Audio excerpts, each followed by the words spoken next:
Welcome to the 902 Podcast, the official podcast of the Lancaster County Sheriff's Office in Lincoln, Nebraska. I'm Captain John Vick, and I want to thank you for listening. This podcast will give you an inside look at LSO, with topics and guests to discuss public safety issues impacting Lancaster County. Be sure to subscribe for highlights on news, cases, and the people working for you at LSO. You can also follow us across social media at LSO Nebraska on Facebook, X, Instagram, TikTok, and YouTube.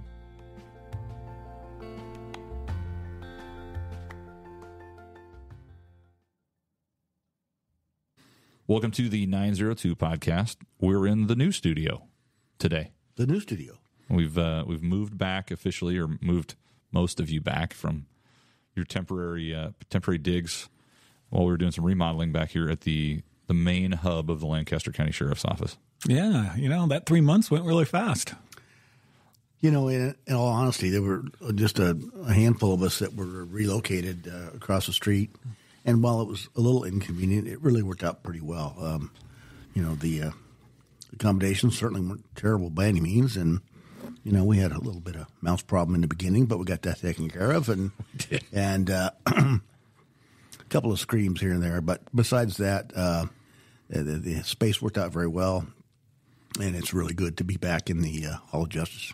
Yeah. Well, just being across the street, we could have really easily been located further away, which would have made it a lot more difficult. So, and the weather could have been a lot worse. I mean, there were some cold, windy days, but for the most part, we didn't have to trudge through 2 feet of snow. Too much, yes. Yeah. And we're pretty lucky that just the Public Building Commission had a space for us that was this close. Yep. And you think back to when we talked to John Bolduc with State Patrol talking about the challenges of overseeing an agency with, multiple buildings and people spread out across the state.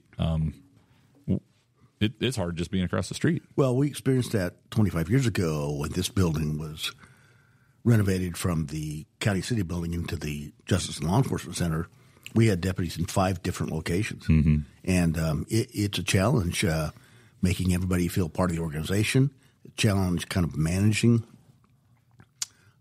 employees that are remote, that don't see it very often. And so you have to be very purposeful about getting out there and saying hi to folks and seeing what's going on and what they need and maybe what they don't need. And yep. So, well, this was our last major one that we have to do. Yes. And thankfully it's, it's a lot of coordination, a lot of work, a lot of living out of boxes for a while, so I think we're still digging out of. Well, you kind of got stuck with this one, but this was what, our third one? Third or fourth. Because they're downstairs. Third or fourth. Yeah. We broke it into several phases because you never want to do all of this at once. But it'll be nice just to kind of put this phase of things behind us and move on with sheriffing. And our phase was probably the easiest from a logistical standpoint because the rest of the renovations that we did in patrol, at the front entrance to the building, at our service counter, are 24-hour operations. Mm-hmm.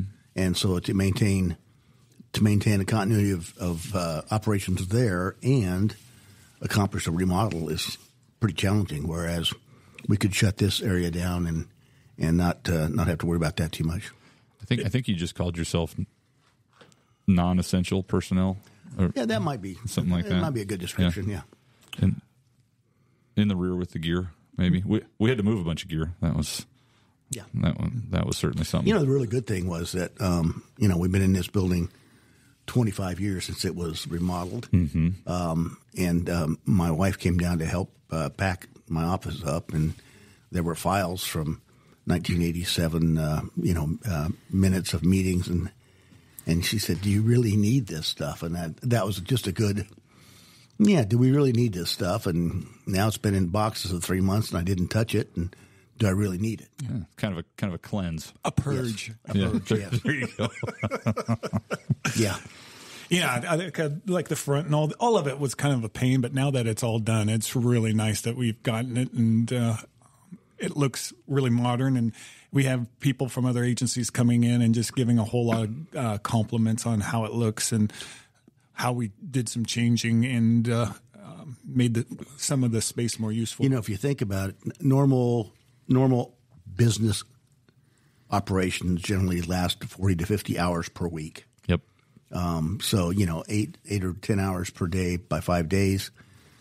But these spaces that we occupy are in operation 24 hours a day, 7 days a week, and so it's exponentially more wear on the facilities than in a normal office setting. So, all of that, and you got gun belts that scrape walls and all those kind of different things too. Well, and I was over, we're moving some of the furniture to other agencies on surplus, and then whatever doesn't, we'll go through the surplus process, probably go to auction at some point. But just being over there and seeing all of the extra stuff in one place, I mean, some of that furniture is pretty tired.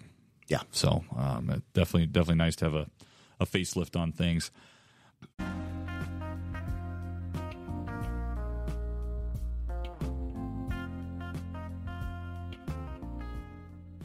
Hey, I'm Captain John Vick with the Lancaster County Sheriff's Office. When it comes to your future, don't settle for good enough. Don't settle for ordinary. We won't either. Start your future today at joinlso.com.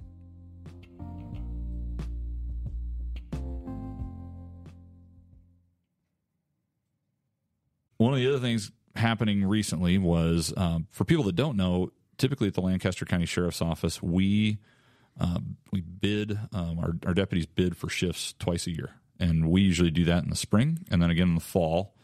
And that kind of affects most of the people that aren't maybe necessarily assigned to a specialized position. So a lot of our patrol deputies, court deputies, civil deputies, they all bid for shifts and days off and things like that. So according to their seniority, yes. Yes.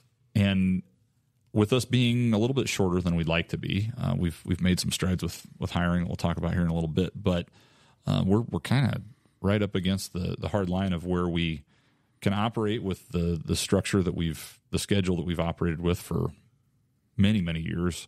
But had to do some looking at going to, some other things. Talked about maybe 8-hour shifts, maybe 12-hour shifts and things like that. And I know that caused a little bit of maybe consternation around here for all of us. A little bit of angst amongst some of the employees. It got stirred up a little bit. We were leaning very heavily on going to 12-hour shifts when, that might be 6 p.m. to 6 a.m., 6 a.m. to 6 p.m., 2 shifts per day.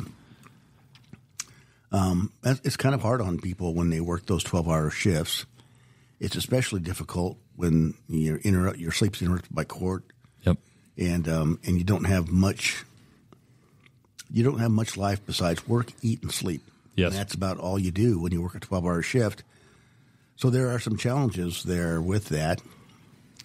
And one of the things we prided ourselves, or we really relied on here with our 10-hour shifts, is that we have adequate overlap between shifts, so that if a major case comes in close to when a shift is supposed to get off duty, then the next shift can pick that up and have their entire shift to work it. Mm-hmm. We wouldn't have that with 12s. Yeah. There wouldn't be any shift overlap, and so if a major case came in 11 hours into your shift, you might get stuck working 2 hours after your shift. Yep. And then that really makes for a long day. Especially when you got to come right back.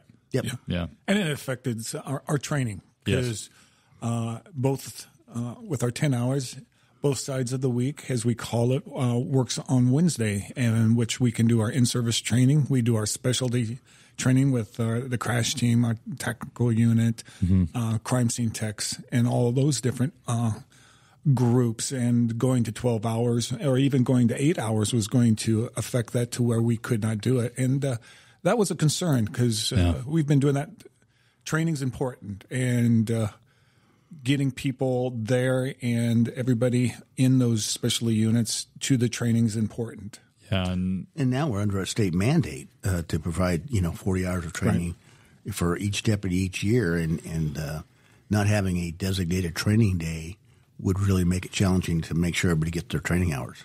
Well, fortunately, we through our labor management process with our FOP, and our FOP leadership was very, I think open and very understanding, and very, really very helpful in kind of getting feedback from rank and file deputies and things. And so, obviously, hard decisions have to be made, but at least at this point, by getting some help from some SROs that are out of school over the summer, and then we even had a deputy that has chosen to delay his retirement just to help out, which certainly wasn't required of him, but we're all very grateful that he did. Really appreciated it. Yes. So we're hanging on and going to be able to keep the same schedule at least through the summer. I think that's the underlying factor here is that the vast majority of employees recognize what's good for the agency really is what's good for them and their coworkers, and safety's paramount.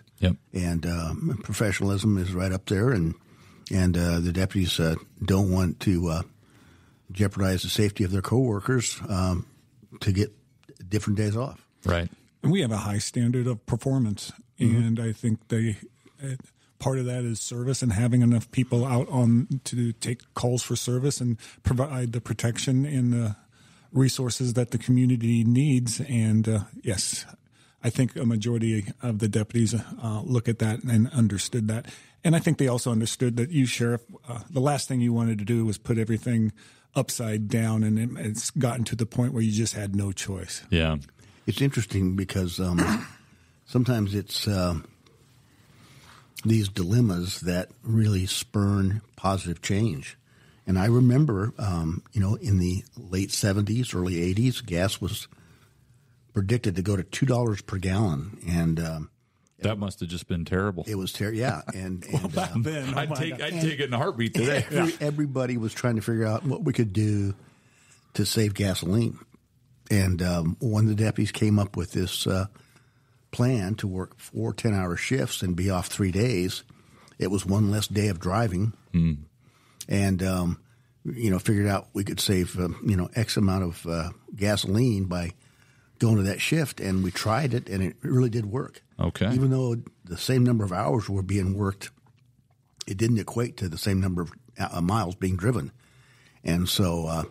We put on about 1,100,000 just over a million a year, yeah. For our fleet, and that stayed pretty constant here. But that's really what was the driving force behind us going to 10-hour days 40 years ago. Yeah, the scary thing for us, administration wise, looking at this is when we look at the bid sheet, there were 14 vacancies.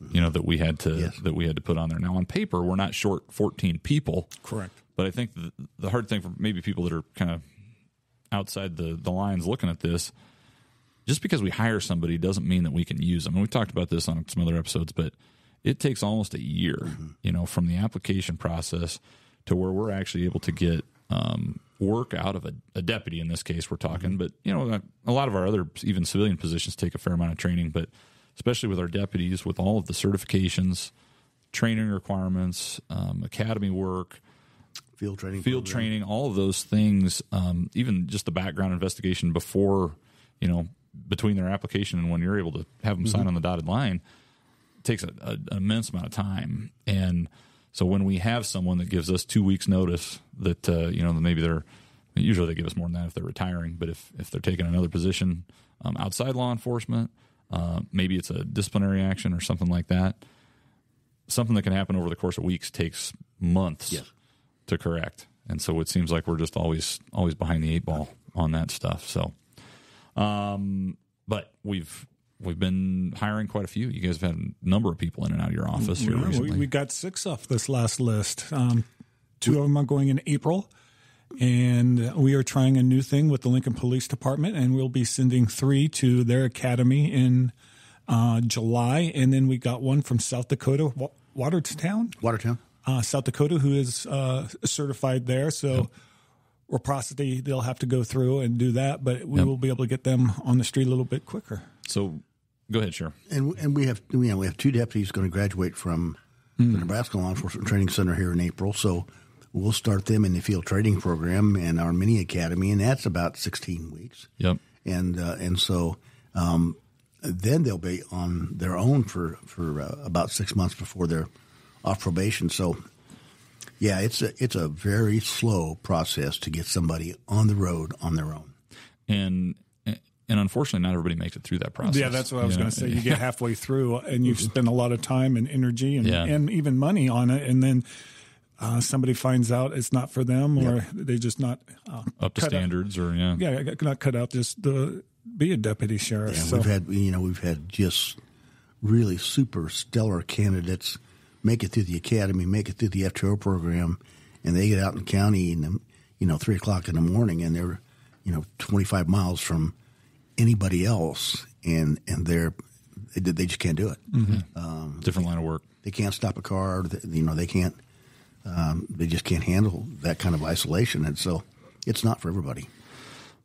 We have some retirees that listen to this podcast, and just general members of the public that may have the question: why would we go to the Lincoln Police Department Academy? Well, one of it is we can only get 2 into each academy out at the Grand Island. Yeah. And they only have 3 academy classes a year. So presents a math problem. Well, when you're down 10 and you can only get 6 in a year, then you're waiting even longer. So we've had discussions, and you and I, the Lincoln Police Department's academy, had these discussions and kind of came up to, hey, let's see how this works. Yeah. And give it a try. And if it works great, then we'll continue on. And if it doesn't, then we'll go back to where it is. But they have a very successful academy. It's even longer than the one out in Grand Island. And I think theirs is 22 weeks. Yeah, and I think, the Nebraska Law Enforcement Training Center has to train all the officers from across the state at a certain level. And what's needed in Lancaster County may not be needed in Dawes County, for instance. And so it's a real balance there for them to train new officers, but John's exactly right. It's a math problem. They can only train 150 new officers per year statewide, and there are more than that coming through the pipeline. And so, logistically, we just needed to get people trained and get them into our field training program. And the advantage of using the Lincoln Police Department, there are some disadvantages, but one of the advantages is they're going to be trained in our radio system, our reporting system, because we use the same radio system and report system that LPD does. So and geography is, local geography is another advantage there too. So, yeah, there's a lot of advantage. Do our folks need to know Lincoln municipal ordinances? No, they don't, but it's not going to hurt them. Yep.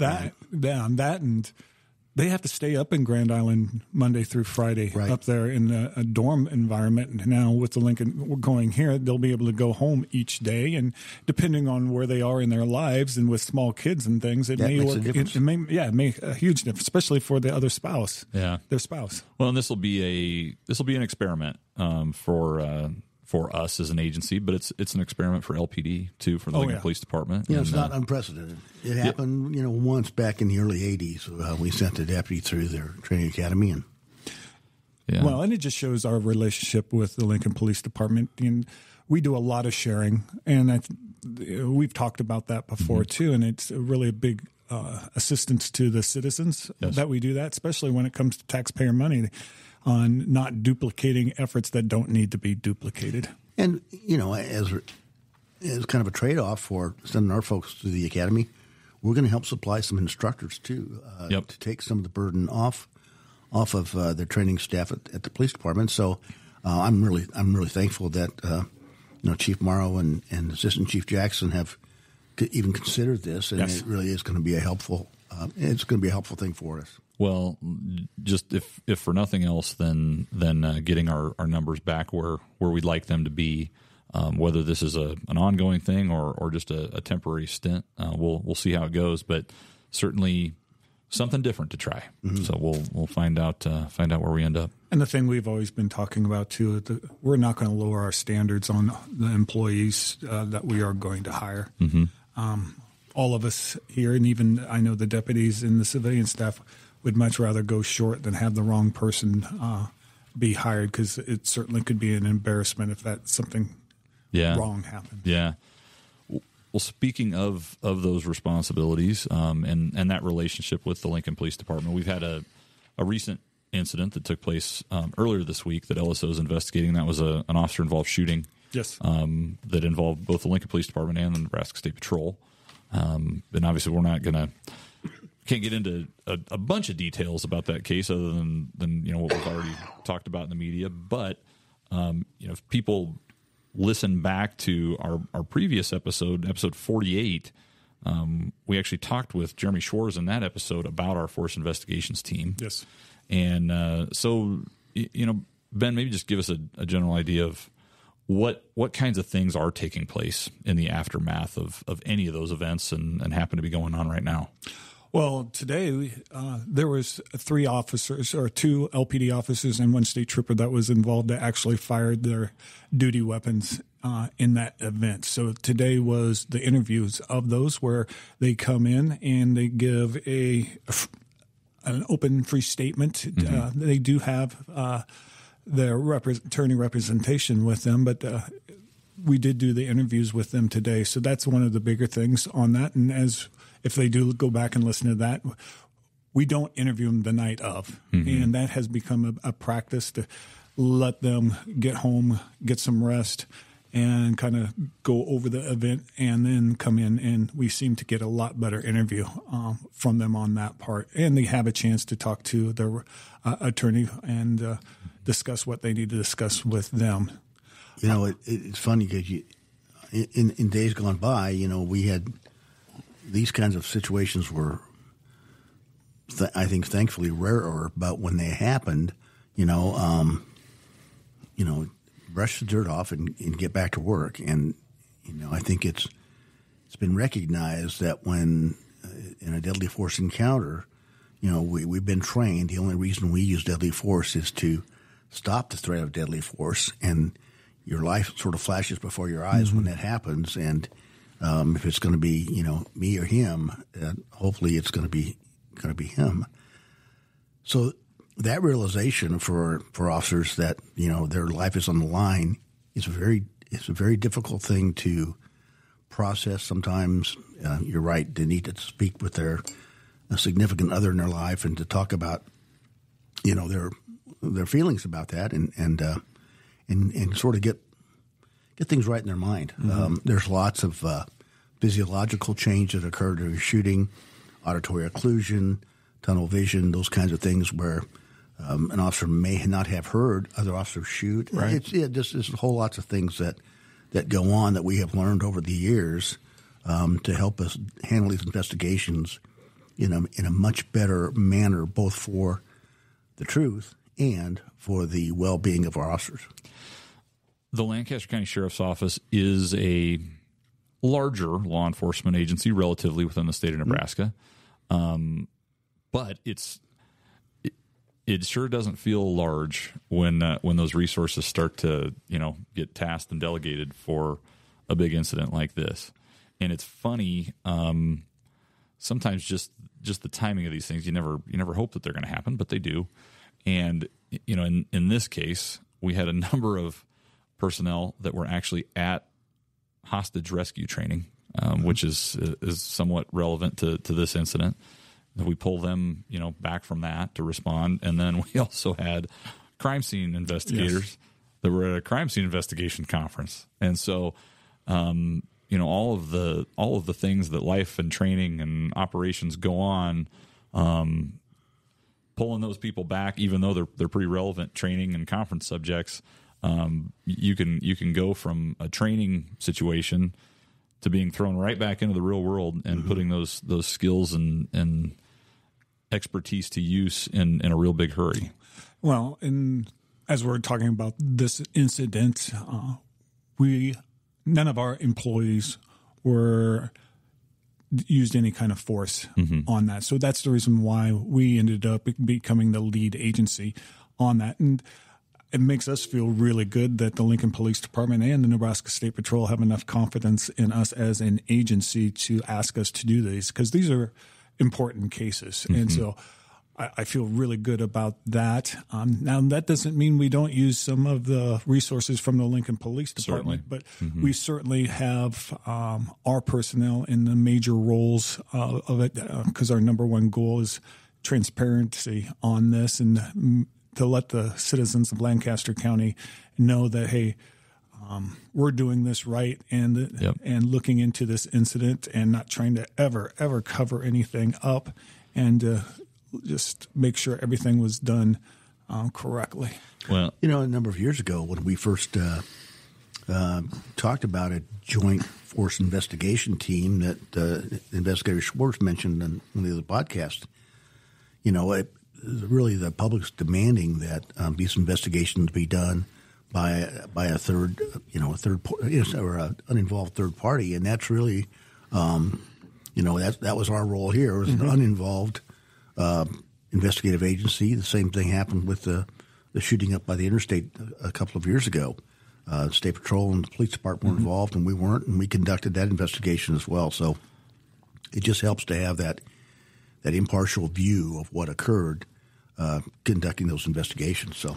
And when Investigator Suarez is up here, certain ones of our deputies that are involved in the FIT team have gained some extra training that's very much specialized in dealing with these incidents. So it's good that we can do that too. And I know Nebraska State Patrol's FIT team and the Lincoln Police Department have also gone to those kind of trainings. Well, and we talked back on episode 48 that it wasn't a matter of if, it's just a matter of when another one of these were gonna happen. And I think that's part of the reason that we talk about some of these things on this podcast is because we want people to be able to go back and maybe there is an incident that we can't talk about in detail today, but you can go back and kind of maybe listen to completely unrelated how our processes and procedures, although we're always trying to improve as we move along, that's really what we're focused on. I mean, we don't change our process just because of one specific case or things like that. We're pretty diligent and we have some really professional people working for us that follow that process through to its conclusion, and we'll do that in this case too. There's a lot of times there's a reason to the madness. Yep, 100%. I always, just talking about investigations in general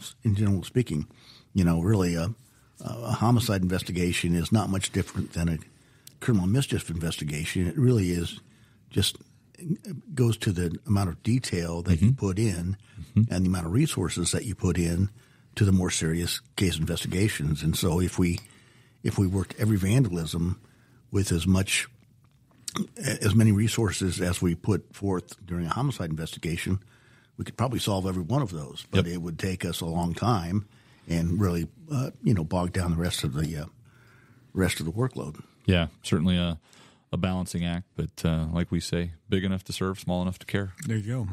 What else has been going on? Oh, let's talk about the frauds. Oh, yeah. We've had I think your name ended up in the paper recently. My wife was really upset about that they would use my name to steal money from people. But, they've gone to our website. The bad guys have gone to our website, and they've used Captain Whitty's name. And they've used my name. They've used Captain Vic's name. And they haven't used mine yet. It's hard to pronounce. It must be. They even used, in one of the recent scams, Chief Deputy Bill Jarrett, who retired 12 years ago. Right. They're still using his name to try to scam people out of money. So, it's really frustrating.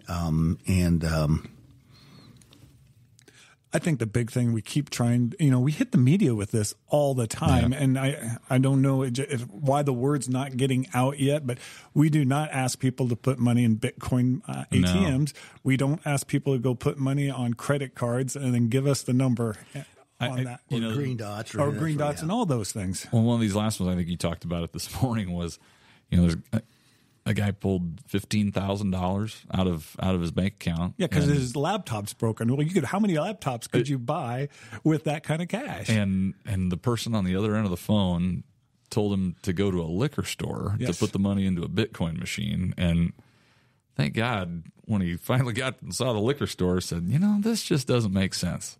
And so that's one of the lucky ones. That we've told people for years, if it doesn't sound right, just hang up. People are really reluctant to, especially Nebraskans, are too polite sometimes. Mm-hmm. Too nice. They're not willing to just shut somebody off, or if they get an email or a text message, they want to be polite and respond. Well, that's maybe not a good thing to do. Delete, and avoid, the other end saying, well, I know I've got a live person here because they just responded to me. And well, part of it's I think we're our own worst enemy because our lives these days are so busy that, we just want to kind of handle stuff. And if somebody calls you and tells you that you forgot to pay this bill, or that you got a warrant, or you missed jury duty or something like that, you're like, oh my gosh, I got to handle this right now because I don't want to slow down later. And it plays on their fear. Yeah. Yeah, on that. And fear and emotion. Yeah.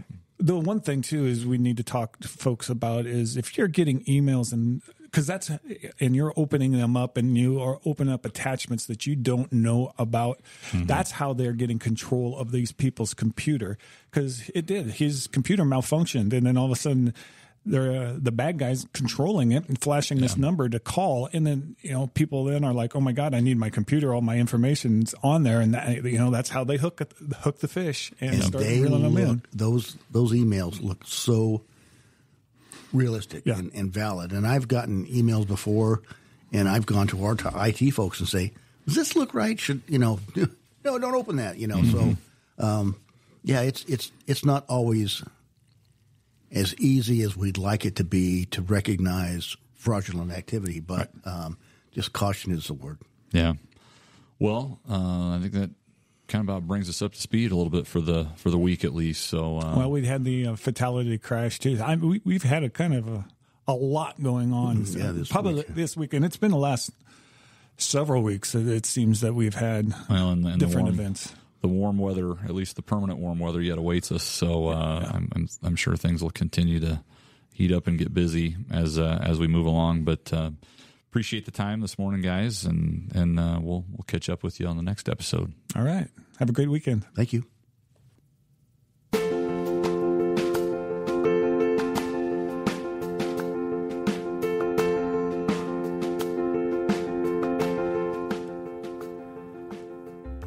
That is all the time that we have for today's episode of the 902 podcast. We appreciate you tuning in. If you have questions about this episode or comments, suggestions for future episodes, shoot us an email. lso@lancaster.ne.gov is where you can find us. Also, be sure to check out our previous episodes on Spotify, Apple, or wherever you enjoy listening to podcasts. We are also online on social media at LSO Nebraska on most platforms: YouTube, Instagram, Facebook, X. You can find us at LSO Nebraska. And then most importantly, if you have questions about career opportunities at the Lancaster County Sheriff's Office, be sure to come find us at joinlso.com, where you can find information about deputy careers along with civilian professional staff positions here at the Lancaster County Sheriff's Office. But we hope to catch you on a future episode of the 902 podcast. Appreciate you listening.